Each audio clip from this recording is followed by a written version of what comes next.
Nung unang panahon, ibang klase ang ligawan. Kapag may gusto kang babae, kailangan may lakas ng tiyan. Hindi pwedeng chat-chat lang, wala pang cellphone noon. Pupunta ka sa kanilang bahay, nanginginig pa sa kaba't takot. May tatay na nakabantay, parang pulis sa kanto. Kapag mali ang kilos mo, Jack, uuwi kang talo. Minsan may dala pang gitara, kahit di marunong tumugtog.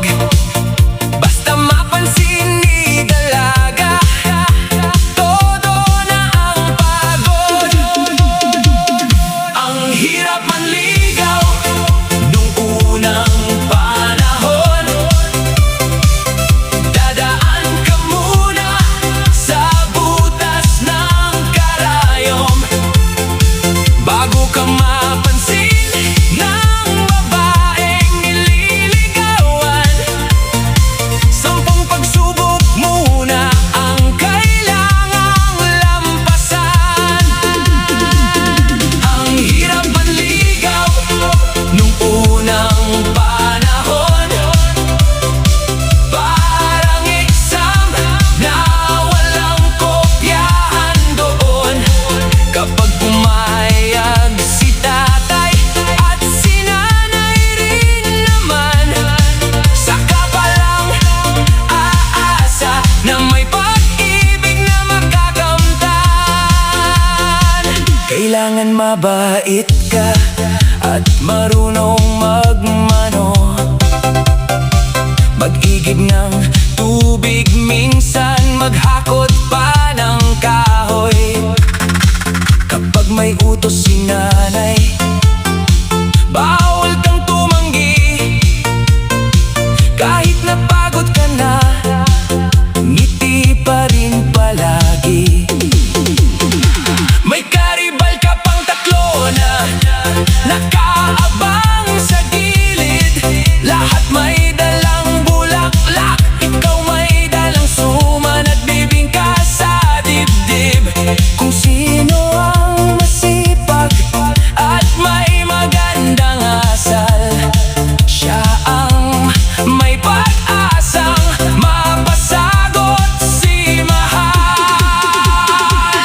Ang hirap manligaw nung unang panahon. Dadaan ka muna sa butas ng karayom bago ka mapansin ng babaeng nililigawan. 10 pagsubok muna ang kailangang lampasan. Ang hirap manligaw nung unang panahon. Parang exam na walang kopyahan doon.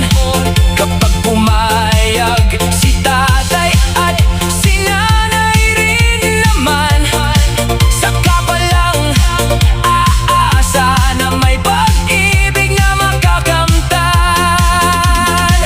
Ngayon isang pindot lang at may message na agad. Noon isang linggo ang hintayan bago mapausap ng sapat. Kaya saludo ako sa mga manliligaw noon. Hindi basta-basta sumusuko, kahit mukhang malabo ang tsansa roon. Ang hirap manligaw nung unang panahon. Pero tunay naman ang damdaming baon. Kaya kapag sila'y nagkatuluyan, hanggang ngayon may kwentong nakakatawa at pagmamahalang mayon. Nung unang panahon, naku grabe ang ligawan. Pero dahil sa tiyaga, may forever na natay.